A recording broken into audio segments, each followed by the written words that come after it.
สบายดีอีพ่อชื่อได้พ่อที่คุณอีพ่อคุณอันเป่าจอดดูกจอดเอ็นจอดอนิมาจักปีเลยพ่อ32ปาดโดนหลายคนบ่ได้นับเป็นบ่นับพันโอ้แต่ต่างแขวงกับมาเนาะอีพ่อบ่หรือนั่นใดหึต่างแขวงเข้ากับมาบ่มาเวียงจันทน์ก็ฮอดเอสวรรค์ก็มาเออ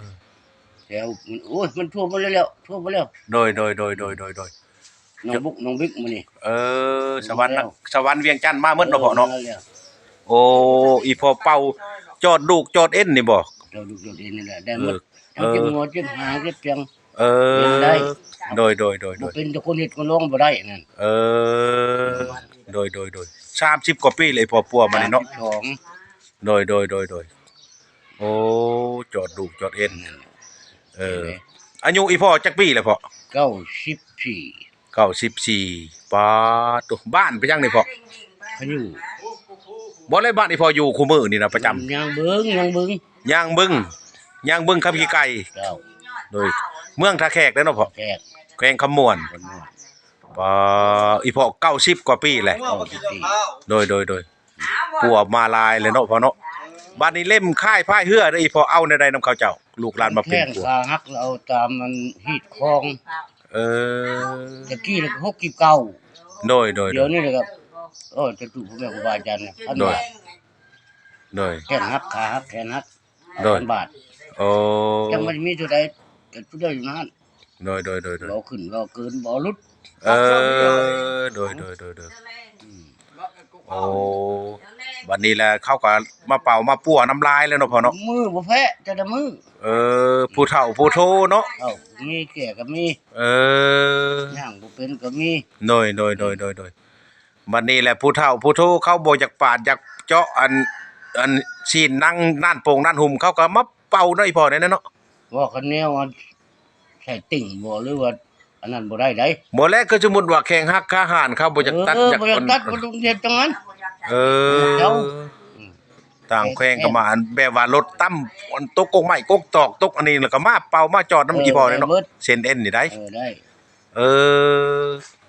และเคยเป็นบ่ว่าหงมอเอาบ่ได้แล้วมาเป่าในพ่อนี่หรือได้ลายแล้วฮักลายแล้วโดย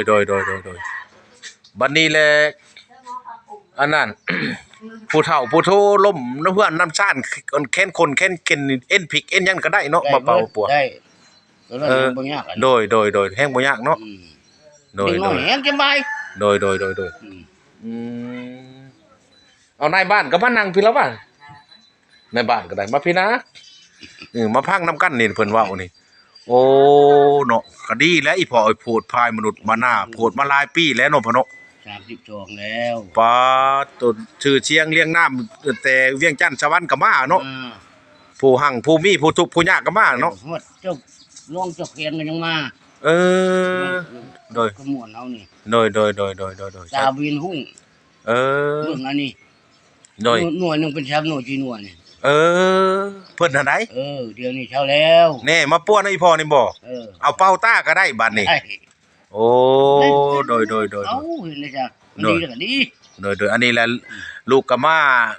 กล่าวมาบอกอันเตือนพ่อแม่อ้ายน้องถ้าผู้ใดเจ็บผู้ใดเป็นก็มาเป่ามาป้วนให้พ่อเนาะมือแล้วบ่ได้ขาดแล้วนั่นบ้านบึ้งบ่ย่างบึ้งครับอยู่ไกลย่างบึ้งครับอยู่ไกลโดยเมืองท่าแขกเนาะแขวงขมวนโดยบัดนี้แหละลูกหลานก็สิฮู้สิเห็นและนำโทรศัพท์นี่ก็ได้ก็สาธุสาธาอีพ่อโพดพายเอาเนาะเล่มค่ายพายเฮือกะแล้วแต่อันนั้นบ่ลือได้พ่อธรรมดาบ่มีจังดอกอันนี้โดยแต่มันดีมันเช้าแล้วก็ผูกคอตอกแขนเดียวก็มันไกลแล้วก็โดยโอ้โดยแล้วแต่ลูกแต่หลานคือเห็นเนาะโดยโอ้นี่ก็ดังนี่เป็นตุ่มจะดังนั่นหาใจย่างเขาบ่ได้ผูกแขนเขามากินมันจะปอกนั่นแหละโดยเร็วก็เพิ่นบ่จักบ่ขาหักแขนหักแข้งหักอันนี้จะว่านี่บ่มีคายขึ้นโดยคายนี่มันคายเอาลงมาจะพุ่นแน่โดยมาเอาในใต้นี่แน่ อันนี้แหละชื่อมุ่นมั่งปู่ย่าตายายเนาะอันน่ะอันนั้นน่ะ คุณแม่ครูบาอาจารย์บอก พ่อแม่ครูบาอาจารย์ปู่ย่าตายายมาเนาะอีพ่อไปสืบทอดมาเนาะ ทอดทอด คันเว้าแล้วก็ฮีดของประเพณีพื้นฐานเฮาอีพ่อแม่พาใช้มาเนาะเออ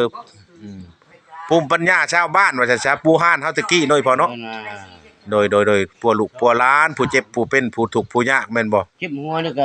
เอาจนว่าทุ่มเดียวเข้ามาก็ โอ้ โอ้ยก็เข้า เจ็บหัวก็เป่าได้ ได้ เจ็บหลังเจ็บแอวเด้ ได้แต่บางทียังบ่ได้จะค่าแต่อันรถ รถแบบใดพ่อ ตกกุ้งไม้รถบินรถความรถโคนี่หักเลยยอมรถ เอาตัวเดียวเท่านั้นก็หันบ่ยอม คันคอหักแล้วบ่ได้เนาะ ได้ คันแขนหักขาหักแล้วได้เนาะ ร้อยบ่แล้วนั่น กระดูกแตกกระดูกหักนี่ได้เนาะ บิด เอ็นพลิกเอ็นหยังนี่เนาะพ่อเนาะ ได้ โอ้ยสาธุสถานป้าให้อีพ่อมันพ่อยืนเด้อพ่อเด้อก็อยู่90กว่าปีแหละป้าตัวเป็นห่มโพห่มใส่ให้ลูกให้หลานเด้อพ่อเด้อเป็นบุญเป็นคุณโปรดภายมนุษย์มนาเด้อให้เจะมันเจ้ายืนเด้อพ่อเด้อโปรดภายมนุษย์มนาเอาสาธุอยู่ดีมีแฮงพ่อเด้อ